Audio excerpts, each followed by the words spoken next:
morning. I know I'm on just before lunch, so just bear with me. I'm sure your stomachs won't rumble too much.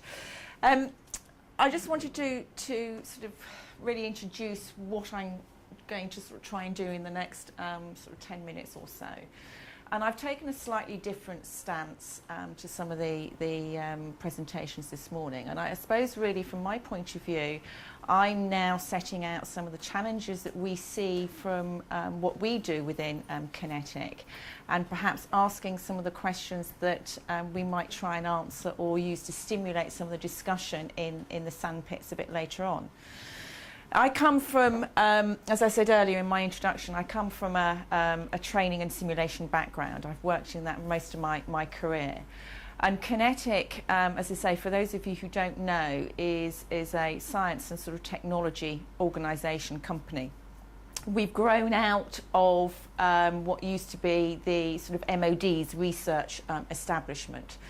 And our main clients still really are the MOD. So I'm very, very familiar with sort of, you know, the military ethos, what we do in terms of military training. We obviously still do an awful lot there. And that's where really we've used our experience and our learning to then look at what that means for sort of more commercial organisations in this particular area. The other thing is essentially where I basically focus in on is on command and control training. So when we talk about disaster recovery or emergency response, I'm not talking about training those people on the ground, in the building of the bridges, in the searching of you know, for missing people, etc.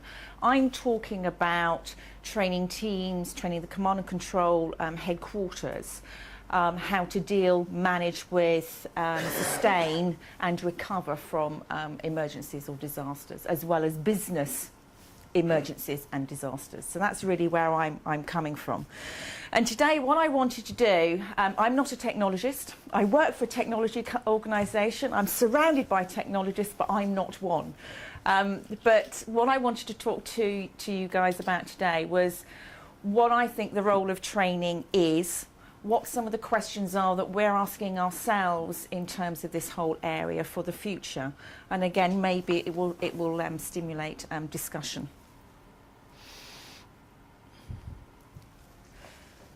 We normally start off in trying to understand this balance, this whole issue of balance, and it's still although it's a truism, it's still very valid today.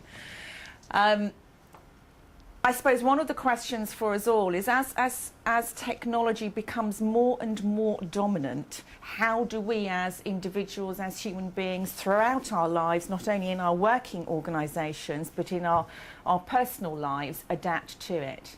We've all seen how learning is changing. We've all talked about Generation Y and how that is going to change the way in which our organisations behave, adapt and create future opportunities.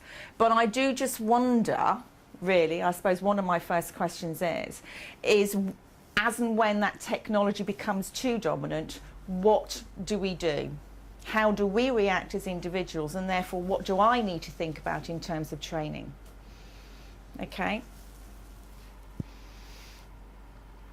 What I wanted to also do is, from our work with, as I say, a variety of organisations and businesses, as well as the military, give you a little bit of insight into what we see are the common challenges in terms of managing emergency responses, disaster, business resilience type capabilities. First is often about perception, and I think I caught some of that in some of the previous speakers.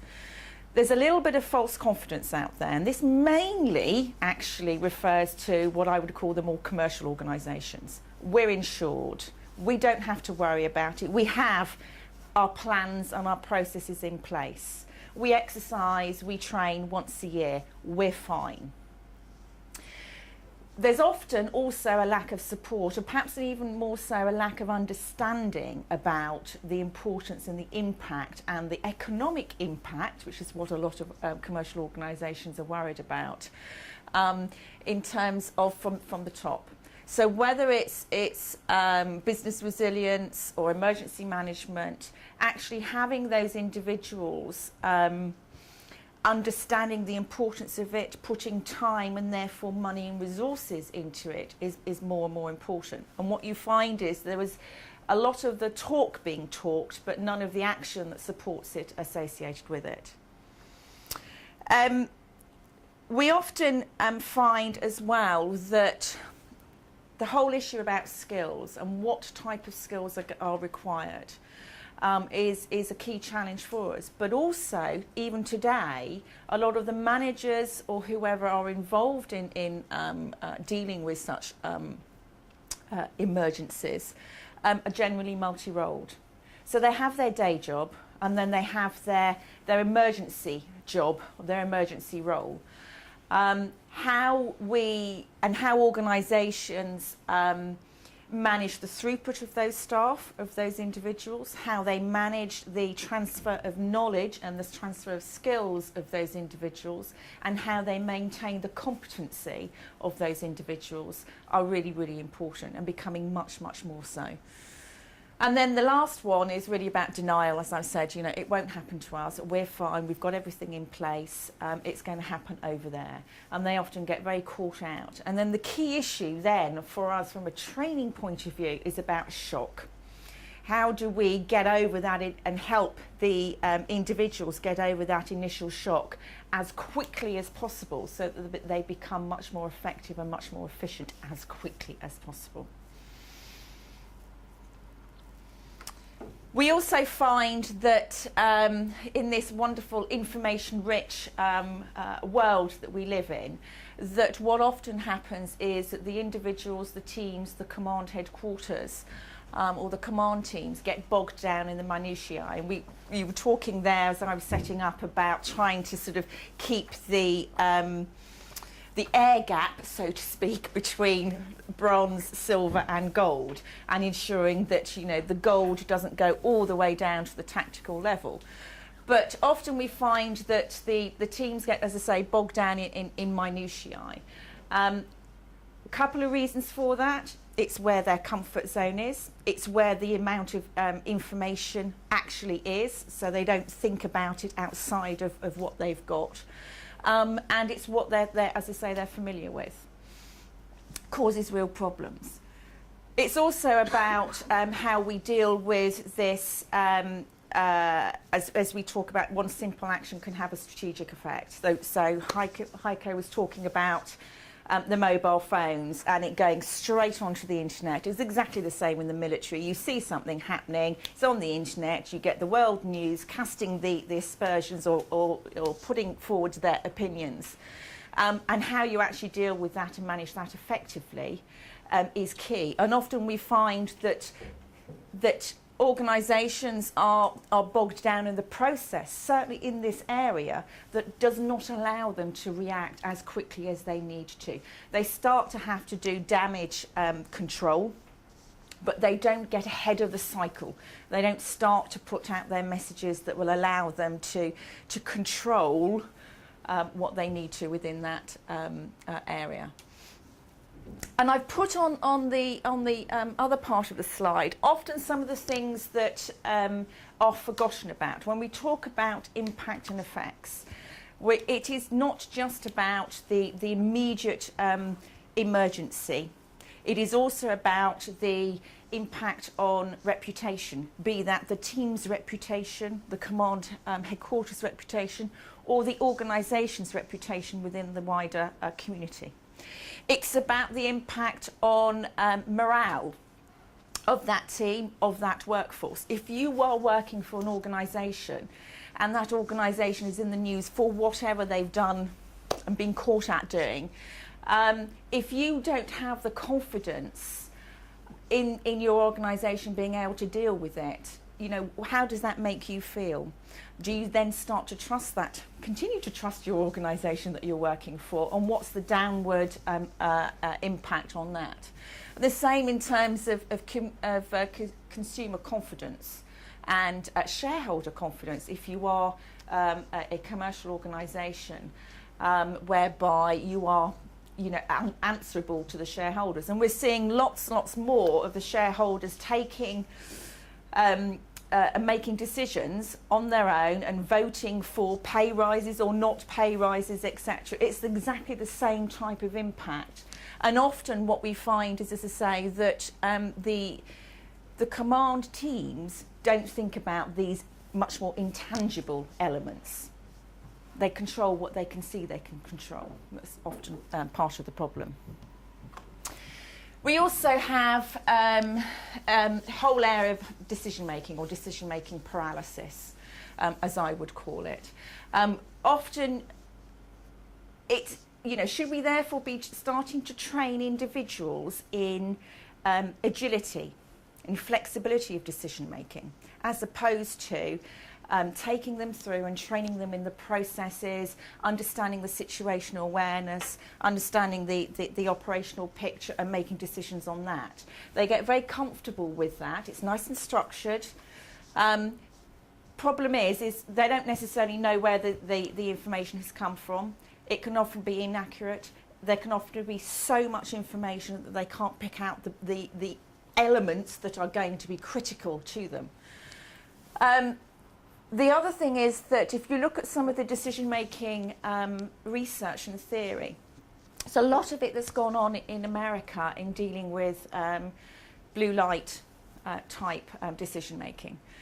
And what they have identified is that in order to sort of break this paralysis, it is about experience and it's about skill.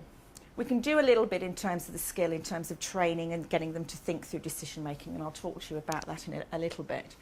In terms of the experience, what the decision making theory is saying is that the more experience, the breadth of experience, the better off you are. If you're a fire chief, for example, that being called to a fire, he has certain cues that he uses. So he looks at the building, he looks at the exit points, he looks at where the lift shafts are, etc., etc.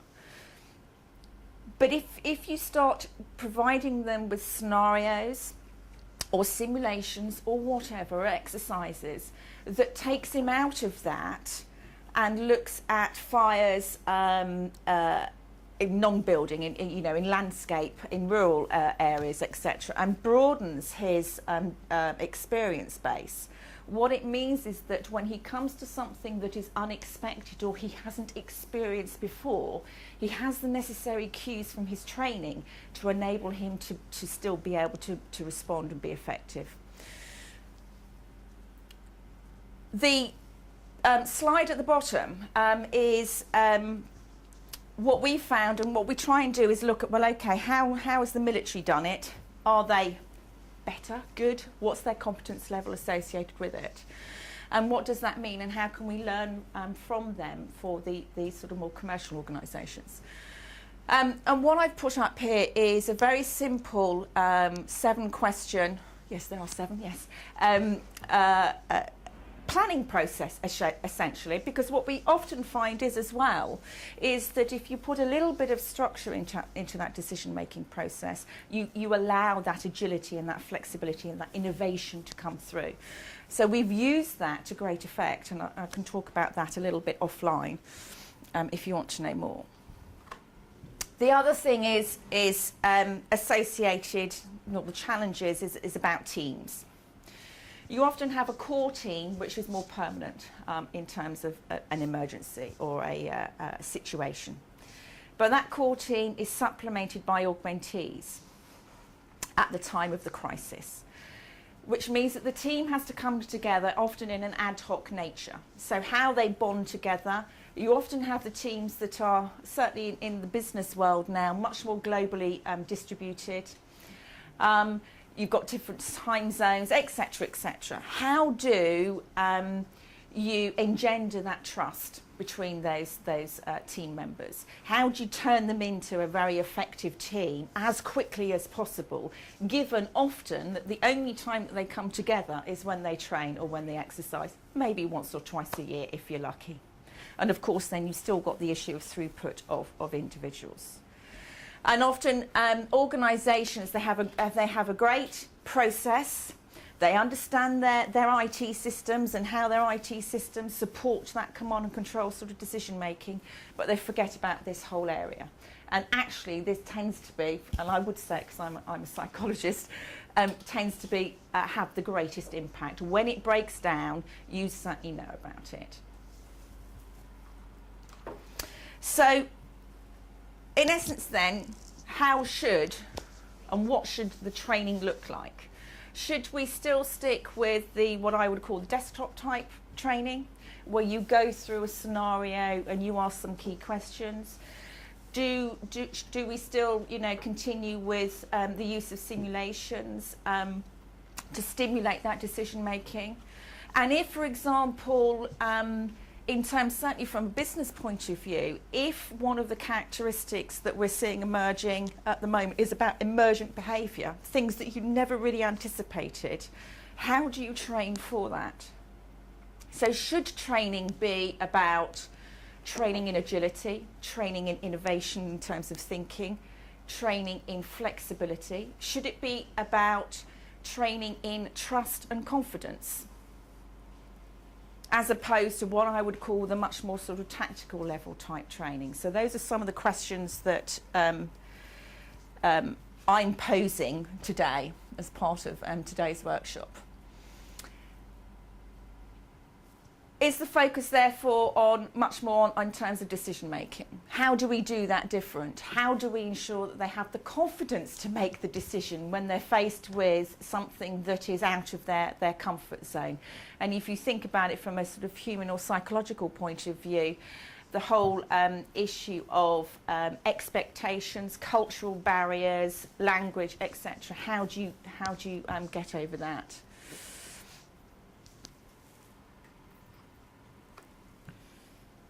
If we're going to try and train for uncertainty in the future, what does that mean?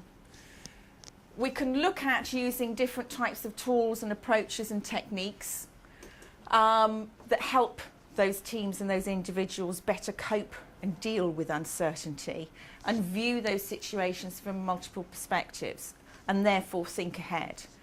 And I've listed some of the techniques that we use more commonly that enable that type of thinking. Teams are so often associated with the process, so they've got to think. If I take an example of a recent gold level exercise that we facilitated and supported, they knew what their roles were, but they stayed very firmly within their roles. So if I was a finance director, I therefore spoke about finance issues, etc. They knew it was about strategy, so they were very clear that they didn't want to go down to the civil level of command and get involved and meddle, as they would see it. They knew they had to sort of develop their situation awareness very, very quickly. But they didn't use what I would call fairly simple techniques to allow them to think ahead, to allow them to think and get ahead of the crisis and start doing the recovery and really sort of, putting the foundations and everything for the sustainment and get well in that sense. And those were very simple techniques. Now, these are executive level teams. They've got there, they're very skilled in what they do, but actually as a team and looking at how to form that team and how to work within a crisis, there were areas for improvement. One of the other things that we found and are finding very, very useful is what we call team self-review. And this is something that we help train teams in basically critiquing their own performance. Often in the military, you will have an exercise and you get observers who wander around, see what's going on, and then at the end of the exercise, they will pronounce, so to speak. It's often cut very short because people want to get home by then. And we also have a saying, which is we often identify the lessons, we don't actually learn them. So we keep repeating ourselves. And thinking about the video side, I just wonder whether actually having a video will enable that better. We do it in the military to a certain extent. But it's not there to do the real critiquing and to be this sort of 1984 type character in the room. So it's interesting to think about that. But certainly from a team self-review, it enables the team to actually start melding together as a team, to start trusting one another and to start critiquing their performance and therefore increasing the competence of their performance as they go through. Again, very, very simple techniques, but those are the things that I think actually change the ability of the command teams to deal much more effectively and much more efficiently with any form of disaster, emergency or crisis, depending upon which organisation you're working with. The other thing is that you don't just go in and do the training. There has to be a training progression. So you have to have the individual skills, trained in your IT, trained in your process, trained in your tools, etc., that you would use. But we tend to find as well that you need to be able to do these different types of training. Without that, you're losing a part of the jigsaw piece, or jigsaw puzzle, sorry. So it's understanding and evaluating the procedures, not just accepting them. That gives them the flexibility to what I would call work within mission command. It's the same thing as Heiko was talking about. You provide the commander's intent and you let the teams deal with how they need to get on with dealing with the crisis. We also need to train in terms of problem solving and decision making in this information rich and information sparse environment. The whole thing about the photographs is really interesting because we have the same problem. If information is certainly in the cyber area, we have the same problem. We often accept that whatever information is provided in front of us is real. Well, not necessarily accurate, but it's come from a trusted entity in some way.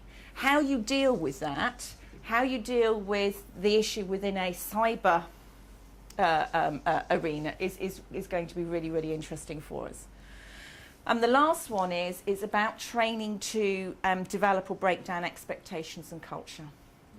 Different organisations have their own individual cultures, which is fine when you're working within one organisation.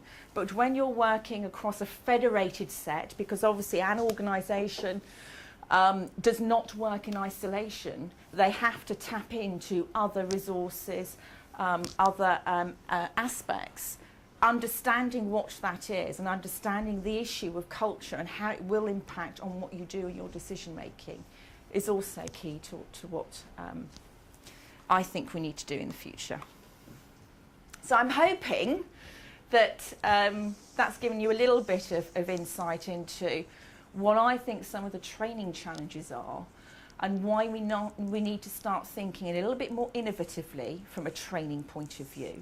How would I, for example, start to use simulation? And within the military, we're using what's called serious games, so computer games, so one-person shooter type games, and they're being used and adapted to support training teams. But also, if you have this, as I said earlier, this characteristic of crises which is all about emergent behaviour, if I don't know what it is, how can I simulate it? And how can I measure it? And how can I know what I've simulated actually turns out to be quite credible? So these are some of the challenges that we're facing, and we are within our own community trying to address. So I'll be interested in your views a bit later on as to where you see some of those challenges can actually be helped. That's it. Thank you very much.